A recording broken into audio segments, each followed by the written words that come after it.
be with you. And with your spirit. A reading from the Holy Gospel according to Matthew. Glory to you, Lord. At that time, Jesus explained, I give praise to you, Father, Lord of heaven and earth, for although you have hidden these things from the wise and the learned, you have revealed them to the little ones. Yes, Father, such has been your gracious will. All things have been handed over to me by my Father. No one knows the Son except the Father, and no one knows the Father except the Son, and anyone to whom the Son wishes to reveal him. Come to me, all who labor and are burdened, and I will give you rest. Take my yoke upon you and learn from me, for I am meek and humble of heart, and you will find rest for yourselves. For my yoke is easy, and my burden is light. The Gospel of the Lord. Praise to you, Lord Jesus Christ.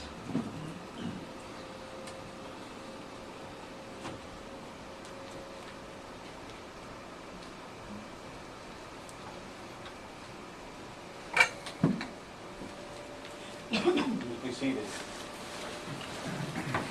This morning, the liturgy contains a gospel that I always say is a yeah, right gospel. Take my burden upon your shoulders, for my yoke is easy and my burden is light. Right.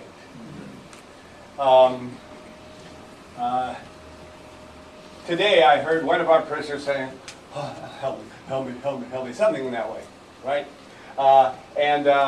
Another one was saying how it was really hard for them to navigate. I said, well, welcome to my world. There's a lot of burdens that we bear in this life, and sometimes they don't seem to be so light. And the yoke that is given to us to better use God's transforming power to change something difficult and hard into work, the work of salvation, is kind of hard to see sometimes. Now, there's one proof that I'm thinking of that would indicate that this gospel is not telling us any fibs. You can still trust in the truthfulness of God. My burden is easy. My yoke is easy. What you have to carry is light. And I think I would say, I would appeal to the many times that I know I have been able to say, and you may have been able to say, think about it, in your whole life, I don't know how I ever made it through that. Can you think of, oh no, I don't know how I made it through that sorts of things in your life? You know, they don't have to be too painful now. They don't have to be, too revealing. But does anybody have some sort of a general thing? How did I ever make it through that? You do? You want to say something? I was a co-owner to a business in Hesperia, and then in 2002, and about within 1 week, we were closed down.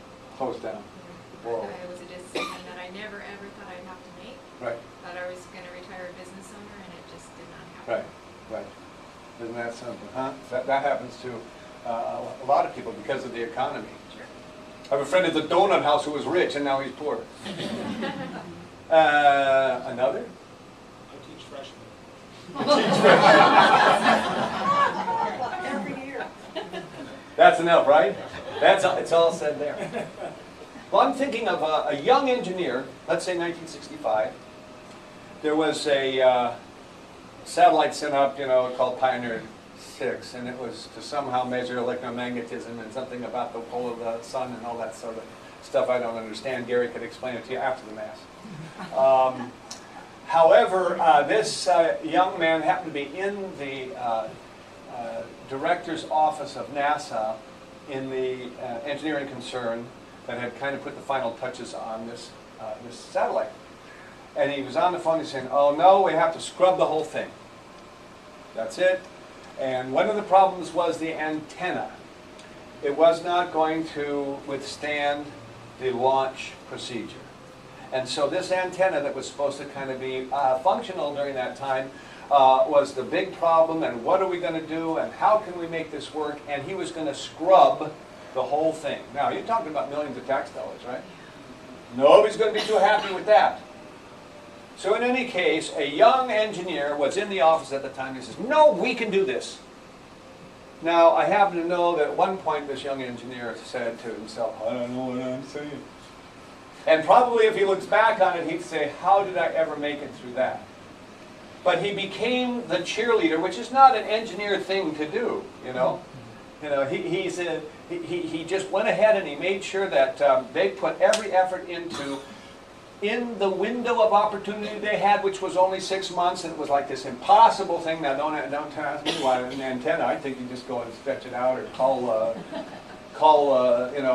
Warner, Time Warner, or somebody and fix the antenna. But no, it was a big deal.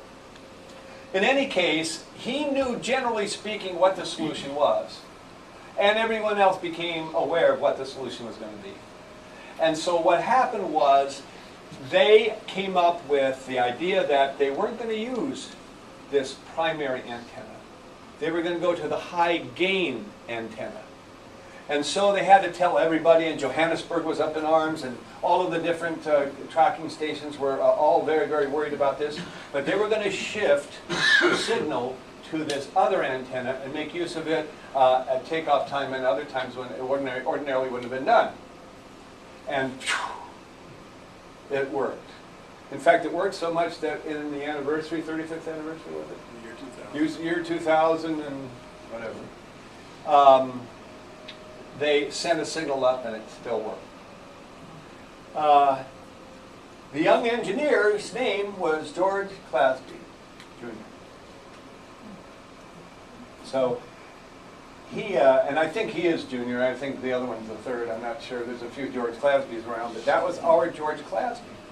And I think that every one of us probably have those moments. Maybe they don't have so much of an effect on the space program for that day, but there are things that we've got to look back on and say, we can't understand how we ever made it through that. We may be making it through things right now.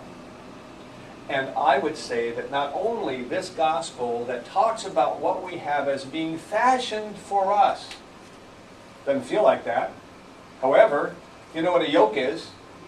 And I've said before, when they went to go get a yoke for a beast of burden that went over the shoulders so that beast could take a big pile of rocks and move it from one place to another in a wagon, they didn't go to Yokes R Us.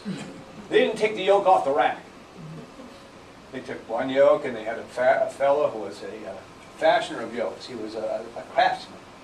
And they would put that yoke on the animal and they'd make him pull something heavy and the animal would wince and they would try to figure out where that problem was. They'd sand it down and make it smooth. Then they would go again, another wince, until that yoke was perfectly made for that beast of burden. There was only one problem if that beast of burden didn't really kind of fall into that yoke, is when if it just balked. I'm done working. Otherwise, that beast would find out that because that was fashioned just for her, him, that beast of burden was able to keep moving, and it would be no more work with pain than it would have been if they had to just kind of pull something lighter, because it was just fashioned for them. Our yoke fashioner is our God. And He assures us that His yoke is easy, His burden is light. He's a God who transforms the scandal of the cross into a means of our salvation. And He puts the resurrection there to show that that was what it was all about. That's what we have to share in. I think that sometimes we need to just kind of get out of that place where we are, where everything seems to be so dark, and remember what we made it through in the past. Now, I don't know about you, I'm talking for myself. We've got a few young ones out here. We hope you'll have more, but you know, the bottom line is I'm getting old, and when you get old, you get tired of all the yokes. You get tired, right? Okay, God, we've had our time. We want to retire now from all the yokes. Well, that probably is not going to happen. So I believe that it is very important that we realize that our God still loves us. He's very aware of what is going on in our lives. He is very willing to make whatever burdens we have bearable. And that's what happened in today's gospel. So, seems kind of simple, doesn't it? Then the first part of the gospel will tell you why. Theology gets in the way of a relationship with God, I believe, unless you put theology in its place. All the highfalutin theologians and all the ones with the STDs and the PhDs and everything, that's wonderful. Right? Huh? STD. It's a doctor of sacred theology, sorry. You didn't? STD, isn't that the same thing? Look at where these people's minds are. I'm trying to lift you up, So anyway. DTM. I've been in the hospital too long. Stop that. So anyway, let's all be encouraged by this message that comes to us today, that we made it through some things before that we never thought we'd make it through. We're going to make it through now. And maybe what we really ought to do is to spend time with this God and say, all right, come on, fasten the yoke. Let us just do our best. The results are none of our business. And let this God carry us through even the most painful of times, because at the other end of that road is our own resurrection, our own renewal, our own party in heaven, our own reunion with all those whom we love. It's going to be, as I said to Alice Ghostly. Anybody know who Alice Ghostly is? Yes. On her deathbed, I said to her, just the way she would say it, it's going to be exquisite. Now rise, let us profess.